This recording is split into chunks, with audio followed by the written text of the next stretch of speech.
Lëvizja vetëvendosje fitoi zgjedhjet e parakohshme parlamentare të 7 qershorit në Kosovë, por me rezultat më të dobët në krahasim me zgjedhjet paraprake të muajit dhjetor. Vetëvendosja doli e para me rreth 42.91% të votave, ndjekur nga Partia Demokratike e Kosovës me 21.8%, Lidhja Demokratike e Kosovës me 17.6%, Aleanca për Ardhmërinë e Kosovës me 7.17% dhe Lista Serbe me 6.17%.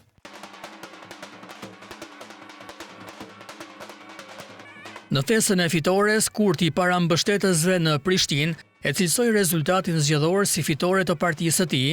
Ai deklaroi se kjo është fitoria e 5 të vetëvendosjes në zgjedhjet parlamentare brenda 7 vjetësh, duke përmendur fitoret në 2019, 2021, dy herë në 2025 dhe tani në 2026. Kurti theksoi se kjo përbën konfirmim të një dekade qeverisje të lëvizjes vetëvendosje, duke falenderuar mbështetësit për angazhimin e tyre. Sipas tij, vetëvendosja do të vazhdojë të udhëheqë me qeverisje të mirë dhe demokratike.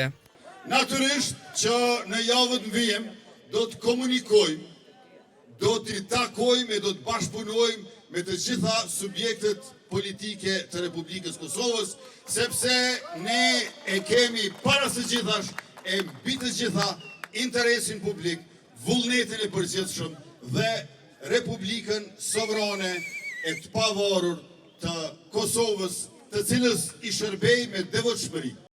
Ish-presidentja Vjosa Osmani, e cila ishte pjesë e listës së Lidhjes Demokratike të Kosovës dhe kandidate e partisë për presidente, falenderoi qytetarët për mbështetjen në zgjedhje, duke e cilësuar rezultatin për LDK-n si fillim të një faze të re për subjektin politik. Ajo nënvizoi se lëvizja vetëvendosje nuk ka asnjë arsye për ta refuzuar emrin e saj për postin e presidentes. Ne do të punojmë që të kemi institucione sa më parë, LDK-ja e ka kandidaturën e vetë, dhe siç e përmenda, partia e parë nuk ka asnjë arsye të vetme që të thotë jo për këtë kandidaturë, përkundrazi ka mira arsye që të thotë po. Dhe që të gjitha ato mira arsye janë në interes të shtetit të Kosovës. Daljen e parë publike pas shpalljes së rezultateve paraprake nga PDK-ja e bëri Vlora Çitaku, nënkryetare e kësaj partie. Ajo vlerësoi se rezultati i zgjedhjeve është pasojë e zhgënjimit të qytetarëve me qeverisjen e kryeministit të detyrë Albin Kurti. Çitaku tha se qeveria e Kurtit ka prodhuar zhgënjim dhe kriza të vazhdueshme, duke shtuar se kjo është reflektuar në pjesëmarrjen e ulët në zgjedhje.